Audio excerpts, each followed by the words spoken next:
Hi guys, welcome to my very first non-wrestling related video, and today I wanted to make a vlog about my recent trip home to Puerto Rico, which was interrupted by Hurricane Maria, and I was there for all the events that happened, and I captured some footage and I wanted to share it with everybody.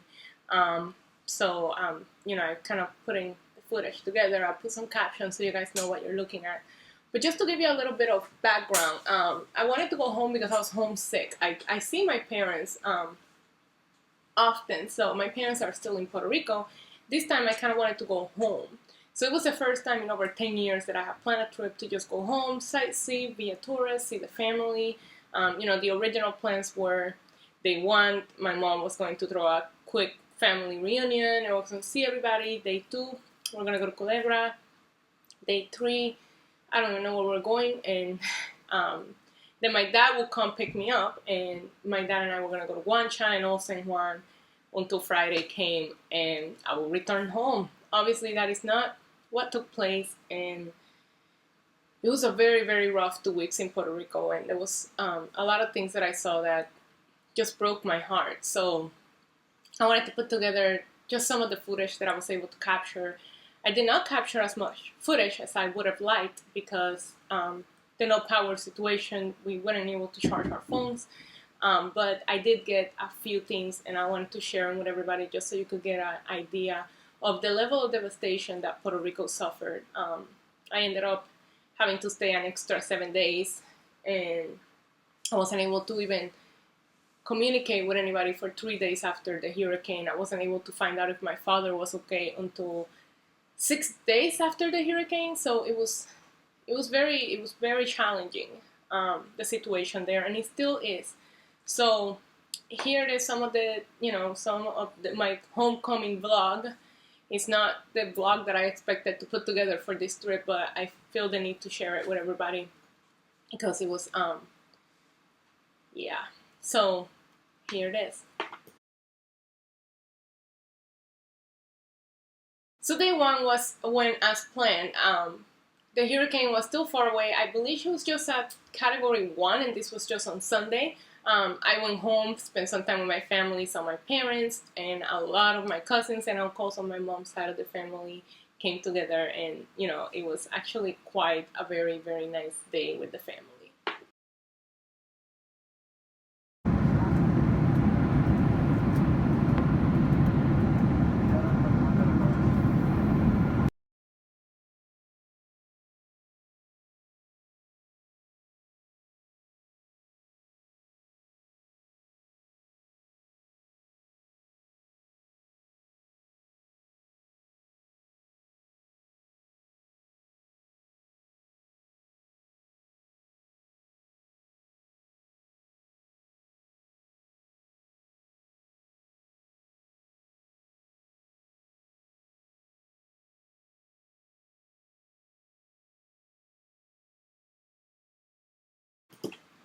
Day two, however, is when we got the hurricane warning. On that day, my mom and I decided, you know what, we don't know how this is going to go, so maybe we should go and try to do a little sightseeing today, enjoy the island.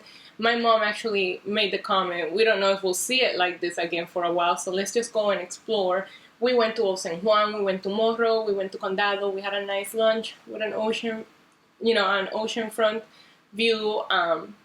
Yeah, the thing that sticks with me about that day is that comment that my mom made saying, we don't know if we're going to see it this way. I remember leaving the restaurant after our lunch and everybody glued to the television because Maria was already a Category 4 hurricane, and it happened in like 24 hours, and it was imminent at this point that it would hit the island, landfall straight for Puerto Rico. So yeah. And now we are here in the represa. I have been seeing this thing since the day I was born. So, Comerío, Puerto Rico, the town that my mom grew up in. All my family's here. So, 7 years old. That's my mom. Now we're gonna take a picture.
Day 3, so this is weird. This was Tuesday. I feel like this hurricane lasted like 48 hours because we started feeling winds and rains Tuesday night. I remember actually watching SmackDown, and that's when they took the power.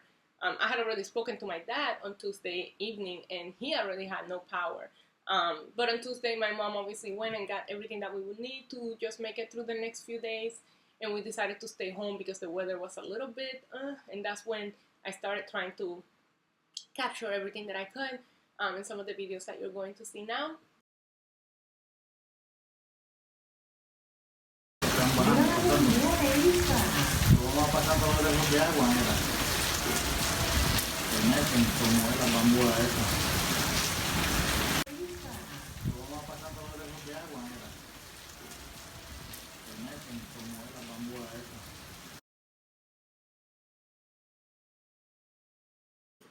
So Wednesday was the day of the hurricane. We went to sleep on Tuesday and we woke up at 1 a.m. to sounds that I have never heard before. And it was funny because I remember seeing on the news that we shouldn't be feeling the worst of it until 2 p.m. And it was 2 a.m. and the house was full of water and the winds and the sounds were absolutely insane. So I started to realize how serious the situation was at that moment when I know we weren't even getting the worst of it yet. Later on, I did find out that Comerío, which is a town that my mom lives in, grew up in, did get hit by the eye. So it will make sense why we were getting that level of, yeah. I lost my cell phone signal on Tuesday night. I remember sending Dave a text, letting him know that the signal was gone and I was just functioning on Wi-Fi because we still have power. And I think I tweeted something similar, and literally minutes after I sent that tweet and sent that text to Dave, we lost power. So that was the particular point in which we became completely, we had no communication. The landline was still working until about 5 a.m. and I did find out probably a few hours later when we finally picked outside the door. The neighbors told us that it was around 6 a.m. that one of the big poles that has the cable for the landlines went down. I remember during Irma, which Puerto Rico didn't get hit so hard with Irma, but my mom didn't have cell phone service, but she did have her landline, and that's how I was able to communicate with her and my dad. In this situation, the landline went down. Again, all happened before the hurricane even hit us, and here's some of the footage captured that night. Well, right now it's about 2:20, 2:30 a.m. on September 20th, 2017. The hurricane has not even made landfall with Puerto Rico yet, I don't think. And it's pretty scary out, as you can hear. Yeah, can't sleep, there's no power. It's freaking hot, but you can hear what's going on pretty clearly.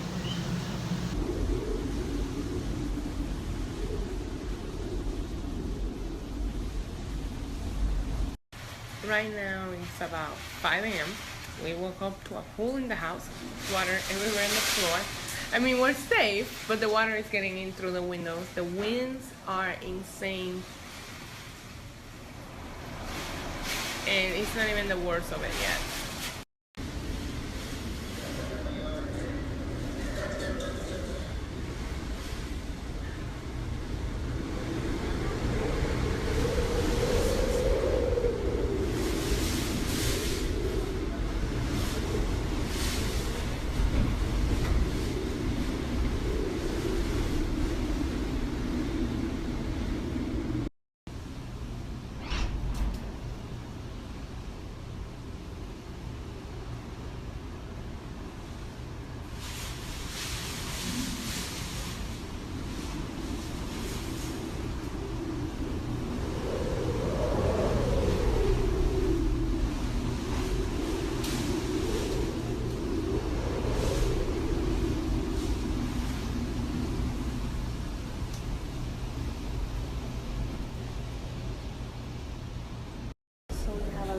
Water coming through. Definitely a lot of water coming through here, through those windows. I'll show you some mess. Oh man.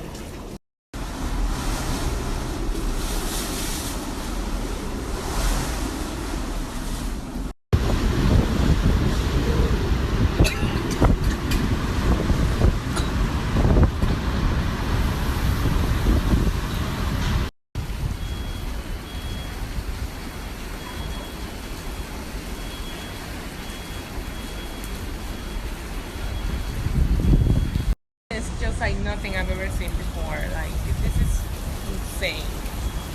And I don't know if you can see it on camera, but you can see the wind in this way, and then it comes back right around on this side. It's like we're stuck in the middle of a cyclone. I don't know if the eye is going through us, but this is ridiculous. And the river at the house level, we grew up here and I have never seen the river.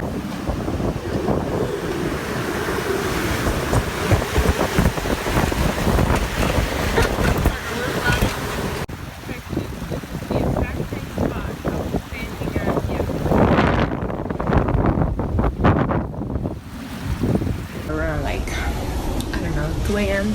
it's when it got really bad, so we barely slept. So my mom had the genius idea that we just go try to sleep now because we're all worried about not being able to communicate with anybody. But how can you sleep that off? She is loud, and it has been like that non-stop since 2 a.m. and it only gets louder. We're supposed to get the eye, and that's like a calm part, but we haven't gotten that yet. But I feel like it might have gone by already because now the winds are on this side of the house, so I don't know what's going on.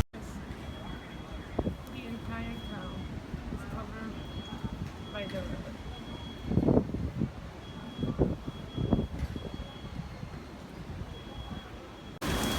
Again, this is Birmingham, Category 5 Maria, in Comerío, Puerto Rico. We are still going through the worst of it. You can actually see the winds rotating. The ice near us.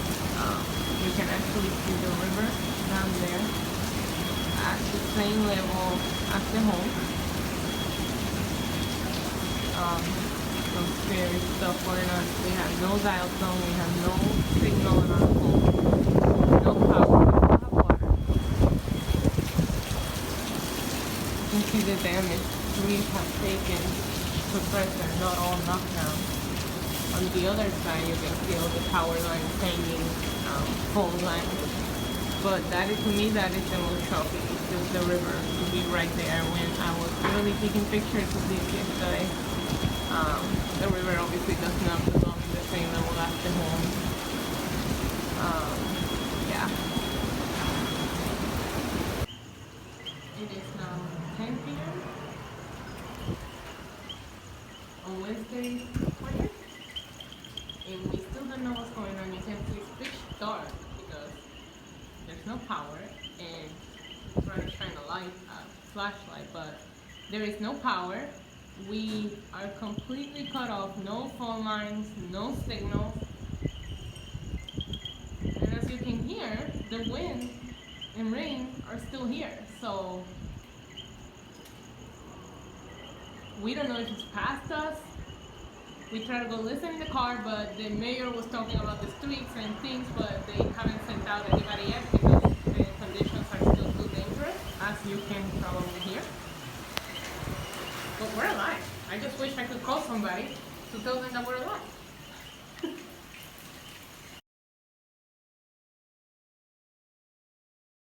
We were still getting thunderstorm, winds, rains. There was like no way to leave anywhere, but it wasn't as strong, obviously, as of Wednesday. We were told not to leave anywhere by car because the roads were completely destroyed. My mom and I ventured walking down to her friend's house, and you can see some of the damage. I think the most shocking part for me is the day before. You could see from my mom's house, because she lives higher up, you know, how everything looked like. And then the next day when we stepped outside on Wednesday during the hurricane, half of that view was taken over. All you could see was the river just covering the entire town. And that was frightening. As you can see from some of the footage, my mom's friend lost her beautiful backyard. Actually, they put a lot of work into it, and that's where they do most of their gatherings. The river was still wild and it was still in town, so that's why, you know, when they came to my mom's apartment complex and they told us not to go anywhere, not only were the roads destroyed, but the river has still not settled back down to normal. So there was no way to call anybody, and there was no way to go anywhere. My mom we still had ice. My mom had a little gas stove, like kind of like the ones that you use when you go camping. So that day we actually did end up eating, you know, pretty well, and it was really funny because what saved the day was my selfie light. The one that you put on your phone to take selfies, the Ring, because it's rechargeable. So we kept charging that and using that to play dominoes in the dark. We had quite a lot of dominoes tournaments throughout the next few days. But yeah, that light, obviously I left it there with my mom, but it's really funny how a selfie light saved the night.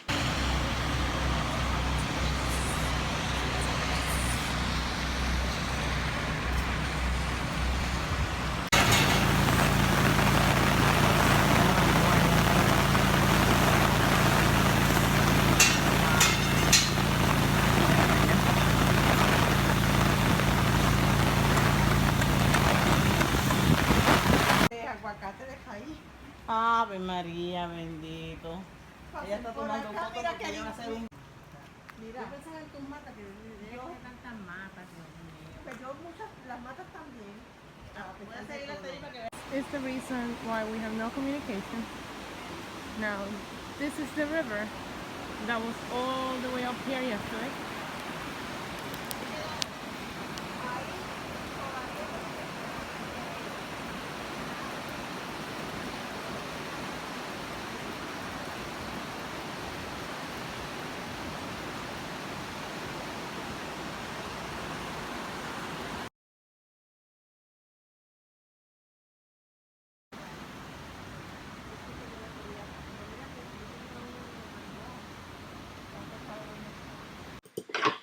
The next few nights, things just got even more intense. We tried to leave the next day and there was no exit anywhere. The roads were still covered. I remember some of the locals kind of going out there with tools, chainsaws, machetes, trying to open the roads themselves, because what really, in my opinion, caused the chaos was the fact that there was no communication and people were just going out on the streets to find out how their loved ones were. I was in that situation myself. I couldn't call home here to let Dave know that I was safe, that we were safe, that things were bad, but we are physically and our structure was safe, because there was no communication, and I didn't know how my dad was, and I know that his town had gotten hit pretty hard. Now, I know that my dad lives in a little bit of a higher area, so I wasn't afraid of any flooding at my mom's and my dad's house.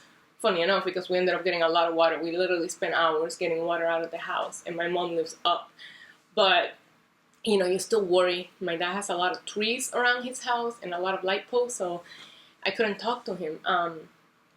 We actually didn't end up being able to venture out until Friday, and we literally had to drive on top of cables, go around light posts, what is that called? The nasty things that the river left behind on all the roads. The roads were slippery, but we were able to leave on Friday and, get a cell phone signal. Going back to my mom's, by Sunday, I've realized that I couldn't leave anymore, and my dad was not calling and he was not coming over, so Monday I decided that I needed to get somewhere where I could get service so that I could call my job, because I was supposed to report back to work on Monday. I needed to make the arrangements with the airline. So once we tried to get out to the San Juan area is when we realized that it was bad all over. I have never seen anything like it. All the hotels were closed. It was just a mess. There was only one place that you could go and kind of connect to the internet, and they were allowing people to charge their phones there, and that was the Marriott. The Marriott in Concha had generators, however, they were using it to house the people that were coming from FEMA and kind of like to help the island. So you couldn't get a room there. I ended up getting a room at El Canario in Condado. Special shout out to that hotel. They took the best care of us they could under the circumstances. They had no generator. They had a little generator they were using to keep the system in the front running, and they plugged in a bunch of extension cords so that the guests could stay, the guests staying could charge the phones, but we did have water. They had a little tank or whatever. So they took very good care of us. I met a lot of really good people in that hotel that were in my exact same situation, that kind of had to leave their loved ones to go somewhere where they could connect, because I needed to call home and I needed to find out how my dad was. And since my dad hadn't made it to my mom's house, which is where he left me, I figured I need to be somewhere where he can call me as soon as he, gets phone service. At the hotel, I met people that were stranded there from St. Croix. They went to Puerto Rico to kind of weather the storm, and yeah, they ended up getting it worse. I met a nice couple from Barbados. I met three kids that were there from London. They were stranded in Puerto Rico since Irma. Their flight got canceled and it got canceled again, and now they were there for almost 4 weeks trying to make it home. I met somebody from Denver. I met somebody from, well, technically it was almost like a little refugee hotel of people just trying to make their ways back home, but the airlines were just not accommodating. There was only like 5 flights at first that were leaving, and they stopped commercial flights to bring in the flights with resources and all of that. So I had to have Dave from the outside book the room and booked another flight because the one that I had was just completely, they were telling me like October 4th or 5th, but he was able to find one online. I don't even know how he found it for the Friday after, so he booked that for me.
And we just got back from venturing out and trying to find a way out of this town and trying to find phone service so I can call home. And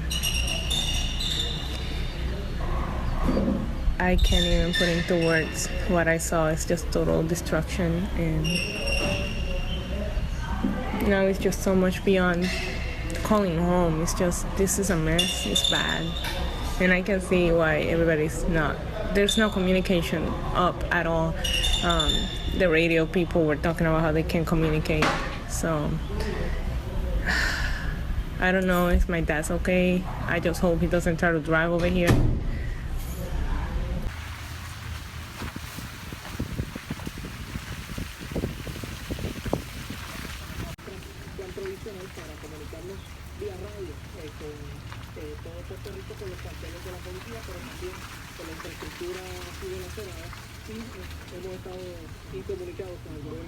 Con relación al esfuerzo que se está haciendo por una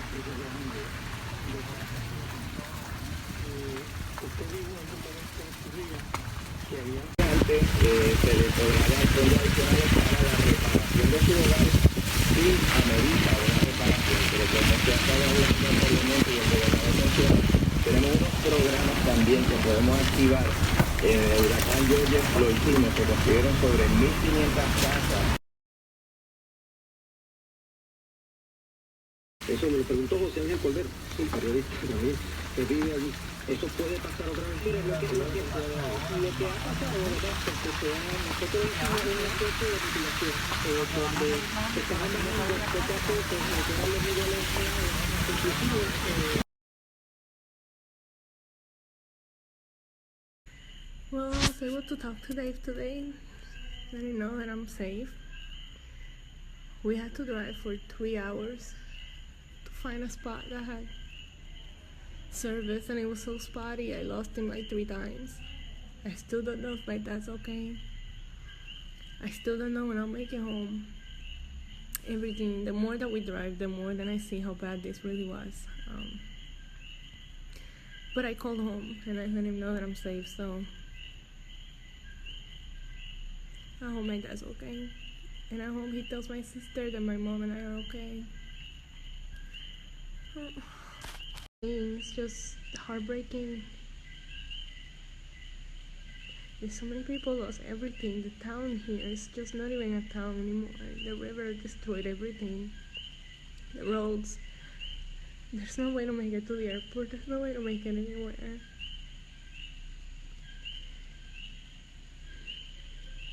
I can't stop thinking about my dad.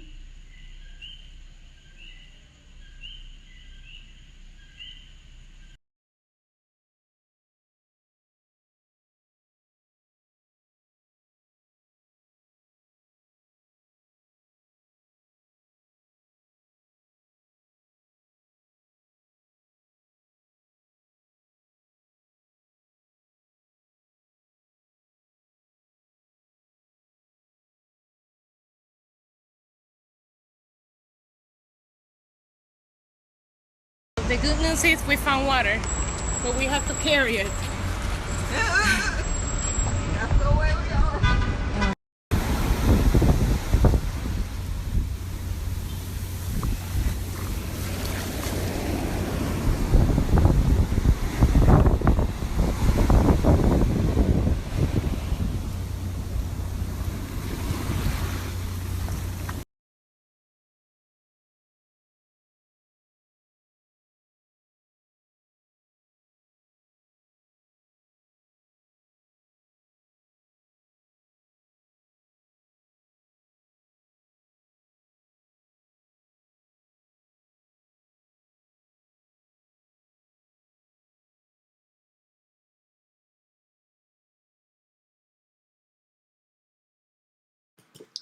So that's pretty much it. That's just the experience that I wanted to share with you guys. As you can see on the clips, it was intense. The airport was a mess. Everything was a mess. So if you do get a chance to donate, please do so. I'm going to add some links in the description if you can donate. The situation down there is still pretty intense. It's going to take at least 6 months for my mom's and my dad's town to get their power back on. They have no water still. They can't find ice anywhere.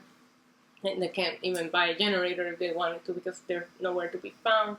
The gas situation is still a little bad, but I did see planes and the military and FEMA doing what they could, bringing resources, you know, the main needs, but it's not going to be enough. A lot of people just lost everything, and if you get the opportunity to do something or donate every little bit, I know that you hear this in every campaign, but trust me, in this situation, every little bit will help the people of Puerto Rico. So that's it. That was my homecoming vlog. I expected to make a very happy vlog about my experience at home, and this is what turned out, but I'm very thankful, and we are very blessed that my parents and most of the people in my family are safe and we didn't lose much. So anyways, leave it in the comments, share it. I know that a lot of people are not understanding how rough the situation is down there, and I hope that this video helps you see what is really going on down there. Thank you guys. Bye.